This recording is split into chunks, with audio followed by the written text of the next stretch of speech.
حضرت عثمان غنی رضی اللہ تعالیٰ عنہ کو شہید کیا گیا، مظلوم طریقے، ظالمانہ طریقے پر شہید کیا گیا،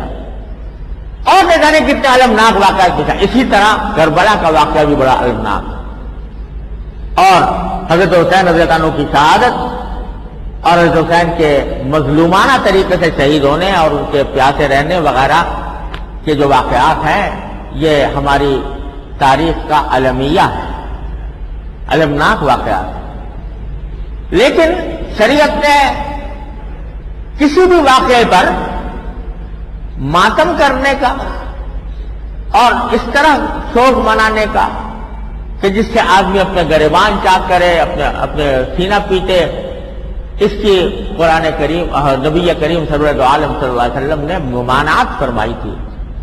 لیس منا من ضرب الخدود وشق الجیوب، جو اپنے رخساروں پر تماچے مارے اور گریبان چاک کرے، کسی کے سوگ میں، کسی کے ماتم میں، وہ ہم میں سے نہیں ہے، یہ فرمایا رسول اللہ صلی اللہ علیہ وسلم۔ اور خود حضرت حسین رضی اللہ تعالیٰ عنہ نے جو خطبہ دیا ہے آخر میں، اس میں جو وصیت فرمائی ہے، اس وصیت کے اندر یہ بات بھی داخل ہے کہ اگر میں شہید ہو جاؤں تو میرے اوپر اس طرح کا نوحہ مت کرنا جو جاہلیت کے زمانے میں لوگ کیا کرتے تھے، اس سے ممانعت کی ہے۔ تو یہ بے شک حضرت حسین رضی اللہ تعالیٰ عنہ کی شہادت بڑا عظیم المناک واقعہ ہے، لیکن اس کے اوپر اس قسم کے طریقے اختیار کرنا جو خود رسول کریم صلی اللہ علیہ وسلم کے اور خود حضرت حسین رضی اللہ عنہ کے ہدایات اور تعلیمات کے خلاف ہیں، یہ بہت ہی برا طرز عمل ہے۔ کچھ لوگ ہیں جو یہ کرتے ہیں، اس کو دین کا حصہ سمجھتے ہیں،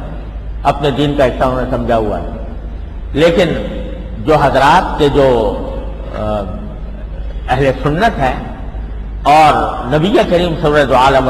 اور صحابہ کرام رضی اللہ تعالیٰ عنہ کے طریقے پر اپنی زندگی گزارنا چاہتے ہیں، ان کو اس سے مکمل پرہیز کرنا چاہیے